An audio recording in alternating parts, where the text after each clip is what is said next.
Hello everyone, welcome back to another video. In today's video, I want to talk to you guys about the powers and abilities that Edward Wright, the main character from Dungeon Lord, has. I'm only going to talk about the powers and abilities he gets in the first book, because he has a lot of powers. Before I begin, I would like to remind everyone that I'm currently moving into a new apartment, and going through the process of doing all that, working a lot more at my job to make more money has been kind of taxing, and has been taking a lot of my time. And so if the uploads for this channel are a little later than usual, I apologize. I'm doing my best to stay on schedule, but there's going to be weeks where I don't upload a big video. I'm going to probably stick to shorts those weeks. Also, if you notice a very large difference in like time in my videos, some of them will be like 4 minutes long, some of them will be like 10 minutes long. That's probably all I'm going to be doing for a little while until I'm completely settled into my new apartment.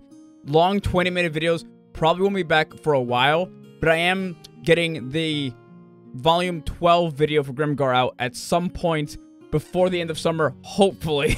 I'm currently reading it. We'll see if I can get it done before the end of summer. But if you enjoy videos where I talk about powers, abilities the characters have in their books, let me know in the comments, and I'll do more in the future. But let's begin. Thanks to Ed's connection with the dark god Murmur, Ed's heart was replaced with something called the Dungeon Lord Mantle. It is a dark heart that perpetually keeps beating, essentially. This Dungeon Lord Mantle gives Ed the abilities to summon drones, which are essentially these impish creatures that essentially can create dungeons for Ed. The look of the drones and the personalities of the drones are very dependent on the person who summons them and the Dungeon Lord themselves. So for example, Ed's drones are very mischievous, but they're not like evil. They just like to flip people off and, well, they like to draw dicks everywhere. In later books, we actually find out that other Dungeon Lords have much more mean and crueler looking drones, and their behavior probably is similar to the evil Dungeon Lords that summons them as well. Drones are very, very weak creatures. They actually can get destroyed very quickly, but they can respawn very quickly as well. The thing that makes drones really interesting is because they're magically enhanced, they can chew through stuff like rock and dirt like absolutely nothing, and yes, they use their mouths to actually bite through stuff and create dungeons. They, however, have trouble chewing through stuff that's already like created. So let's say someone builds a wall, right? The drones will have trouble biting through the wall, but they won't have any trouble biting through the rocks under the wall. It's weird, but it's also like part of the power system where certain things need to be limited, so it's not overpowered. It's a whole thing. I have to explain that in a different video. But the way that drones create dungeons is by essentially eating a bunch of rocks, or in some cases, holy relics. But after the drones actually eat a bunch of rocks and everything, they essentially spit up the rocks and form a dungeon seat, which is basically a giant, uncomfortable chair. Ed hates this chair. It's actually very, very uncomfortable for Ed's ass. He actually really wants pillows, but it wouldn't be as intimidating if people saw pillows on it. It also gives him the ability of the evil eye, as dorky as that sounds. And it's essentially the ability to see other people's character sheets. Depending on how high someone's spirit attribute is, which is essentially this world's equivalent to like wisdom from D&D, they can hide most of their sheet, parts of their sheet, or all of their sheet, depending on just how much higher their stat is to Ed. There is also a component of how much stronger someone is than you that affects like your ability to see their stats as well. So if Ed, who has a really high spirit rank, cannot see any of your character sheet, that either means you have a higher spirit rank than him, or you're just so significantly stronger than he is that he can't look at your stats. I also forgot to mention that his mantle also gives him the ability to make connections and deals and recruit people to become his minions. For the most part, people have to consent to being your minion unless you're somebody who happens to, I don't know, torture someone into agreeing to it, which is horrible, but does happen. You both get to have your own, like, requirements and things that you ask for before you join in the minionship. For example, someone who wants to be Ed's minion can say that Ed cannot lie to him, and then he'll agree to be their minion. If Ed agrees to this, he gets a new minion, but he is unable to lie to that minion specifically if that is the agreement they had. Anyone who's a minion of a Dungeon Lord will gain a +1 to their highest stat. As Ed increases his leadership skill, he will get them a +2 to the highest stat, and eventually will give them a +2 to the highest stat, and then a +1 to their second highest stat.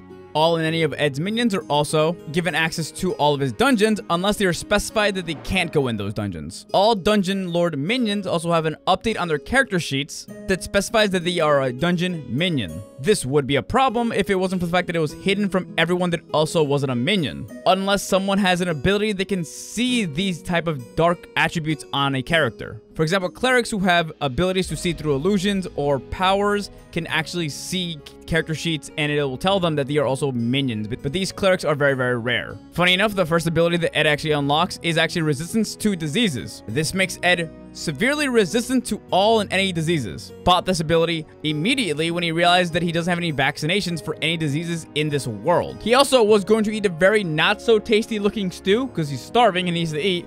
And he realizes that he doesn't want to die from dysentery. So, he just took that immediately. I think it was about 20 experience points.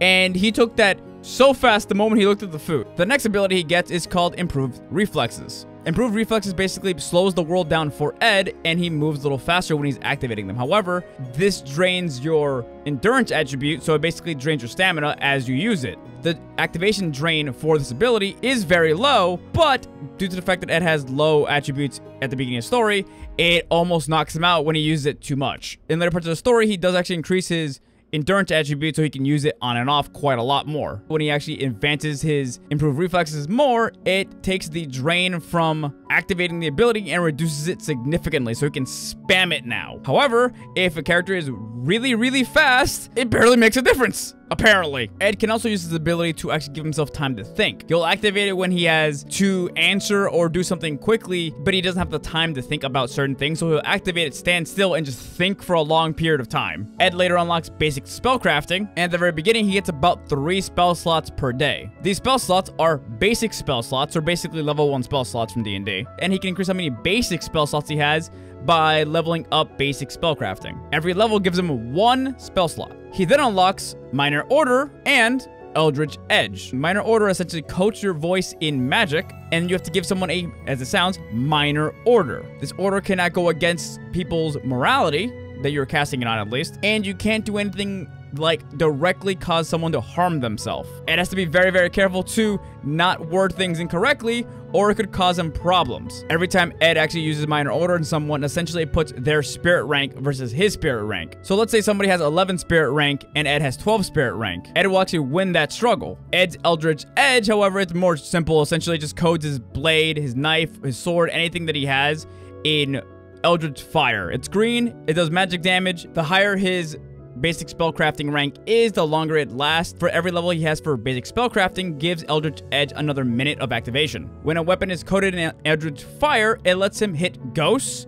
It does damage to undead. The thing that makes Eldritch Edge really painful to hear about also is that when he stabs somebody with it, it also burns the shit out of their blood and bones. This is not something you want to get hit in the stomach by the way, because there's one character in, I think, the 3rd book that Ed impales his sword into while using Eldritch Edge, and the guy does not have a good time. Ed describes the guy's face that he stabbed as being filled with agony, as the smell of burned skin and organs filled the air. Needless to say that Ed doesn't try to impale people too often with this because it is really unsettling and really gross. But those are all the abilities that Ed has in the first book of Dungeon Lord. If you enjoy videos like this, I'll definitely make a part 2 and talk about the abilities he gets in book 2, and so on and so forth. A special thank you to my subscribers over on Twitch. You guys are really helping me pay for all the stuff I need to buy for my new apartment, and if anybody wants to help me out with helping me move to my new apartment by giving any donations of any kind, I will happily give you guys a shout out at the end of my videos. But thank you guys for all the support. I'll see you guys in the next video. Have a great day. Bye.